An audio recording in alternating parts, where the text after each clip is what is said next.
जय हिंद साथियों, खबरें और भी टीवी न्यूज में आप सभी का स्वागत है। आज गणतंत्र दिवस के मौके पर क्यों एक पत्रकार अपनी जान पे खेलकर आंदोलन में आज बैठे हैं, जानते हैं क्या उनका मसला है। आखिरकार अनशन पर बैठने की क्या और क्यों नौबत आई। सर जी, आप एक पत्रकार होने के नाते आपने जो आज गणतंत्र के दिवस पर इस मौके पर आपने क्यों दिन चुना आंदोलन के लिए, और क्या वजह है और क्या तकलीफ है आपको, और सरकार से आप क्या मांग चाहते हो। सबसे पहले तो खबरें और भी है इस पूरी टीम को मैं धन्यवाद बोलता हूं, और पत्रकार मोका भाई आपको भी धन्यवाद करता हूं, क्योंकि सबसे बड़ी बात कि पत्रकारों की आवाज़ उठाने के लिए पत्रकार ही नहीं आते। आज प्रजासत्ताक दिवस है। प्रजासत्ताक दिवस इसीलिए मनाया जाता है कि प्रजा की आवाज़ को बुलंद मानते हुए प्रजा को सत्ता पर बिठाने का काम प्रजा सत्ता पे बिठाती है, तो प्रजा की बातें सुनना उनका धर्म होता है। पर कहीं ना कहीं प्रजा की बातों को न सुनते हुए प्रजा को दबाने का काम, पत्रकारों को दबाने का काम, प्रशासन झोल झपाटी में लगे पड़े हैं, हफ्ते वसूली में लगे हैं। कोई भी प्रकार का प्रशासन कोई भी हो, चाहे वो पुलिस डिपार्टमेंट हो, म्हाडा के ऑफिसर हो, महानगर पालिका के अधिकारी हो, हॉस्पिटल हो, सब जगह भ्रष्टाचार शुरू है, जोरों से भ्रष्टाचार शुरू है। 6 दिसंबर मैंने इसीलिए चुना था कि हमारे महामानव भारत रत्न डॉक्टर बाबा साहब अम्बेडकर जी की पुण्यतिथि थी। 29 तारीख मैंने इसीलिए डिसाइड की थी कि 29 तारीख एक यादगार वो भी दिन था। 29 तारीख को भी आपको पता होगा बड़ा यादगार दिन था। आज मैंने इसीलिए 26 जनवरी की कि ये सारी चीज़ें लोग बरसों बरस याद रखे।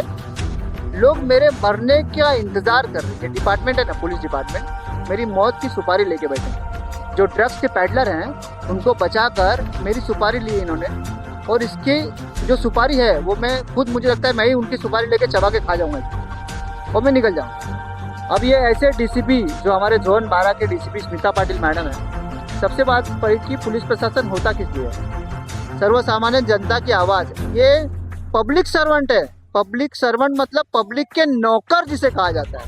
हमारे टैक्स के पैसे से उनको सैलरी दी जाती है, तब जाके उस नौकरी का उनको सैलरी मिलती है, पर इनको उसका संज्ञान नहीं है। पता नहीं वो वर्दी पहनने के बाद उनको लगता है कि ये वाइट कॉलर भाई, एक तो गुंडे होते हैं, ये वाइट कॉलर गुंडे हो गए। मतलब सबसे बड़ी गुंडागर्दी तो पुलिस वालों की चलती है आजकल।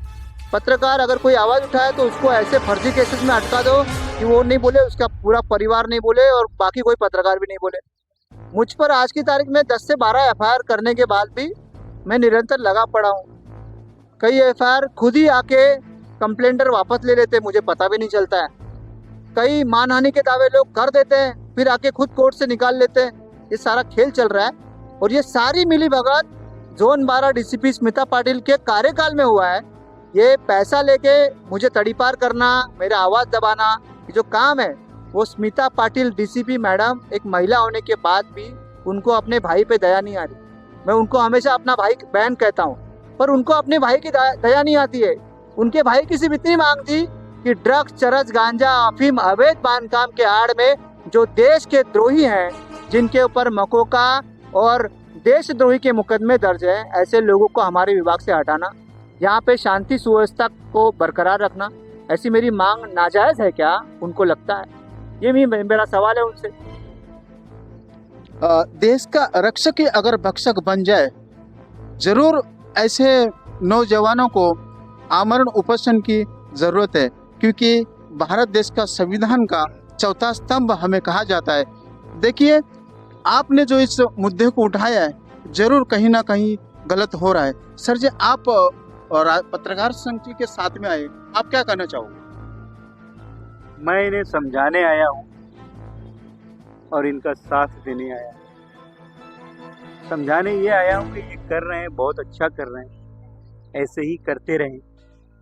समाज के जो ज्वलंत मुद्दे हैं जिन पे कोई ध्यान नहीं देता, लोगों को क्या पड़ी है नेता को, कहाँ बांध काम हो रहा है, कहाँ कौन बिल्डर बिल्डिंग बना रहा है, किधर उसने गलत काम कर दिया, उधर से फिर उसका कंप्लेंट डालना, RTI डालना, फिर उससे पैसा उगाई करना, गार्डन बनाना है तो उसी से पैसा गायब कर लेना, ये कर लेना, वो कर लेना, अन्य अन्य तरह तरीके के भ्रष्टाचार में नेता लिप्त होते हैं। मैं सभी यानी सभी की बात कर रहा हूँ। कॉन्ट्रैक्टर जब इलेक्शन होता है तो कॉन्ट्रैक्टर इलेक्शन से पहले आकर के एडवांस बुकिंग कर लेता है कि ये मेरे साहब मेरी तरफ से, ऐसा सब चलता है। वो तो मैं देखते हुए आ रहा हूँ, आज मुझे 25 साल हो गए हिंडोसी विधानसभा में, कौन नगर सेवक, कौन क्या, कैसा क्या, तो वो सब एक अलग बात है। लेकिन आज तक इस तरह कोई नशाबंदी के खिलाफ कोई उतरा नहीं कि पहला आदमी पत्रकार है। लोग करते हैं, ऐसा नहीं है, छोटा मोटा इधर उधर थोड़ा बहुत देखने दिखाने के लिए कर लिया, आंदोलन ये वो देखने दिखाने के लिए 4 फोटो मारे, कहानी खत्म, अपने अपने घर चले गए। किसी को एक मुद्दे को पकड़ के उसके पीछे काम करना ऐसा कोई नहीं कर रहा। लेकिन मैं आज, इससे पहले जब 6 दिसंबर को अंबेडकर जी के जन्मदिन पे भी ये बैठे थे अनशन पे, तभी भी इन्होंने फ़ोन किया था। मैंने पूछा क्या हुआ, कैसा क्या चल रहा है तुम्हारा, तो बोले हाँ ऐसा ऐसा है। तब मैं आया था, मैंने ही इनको उस समय शाम को पानी पिलाया था और बोला था अब, तो इन्होंने बोला था इसके आगे मेरी लड़ाई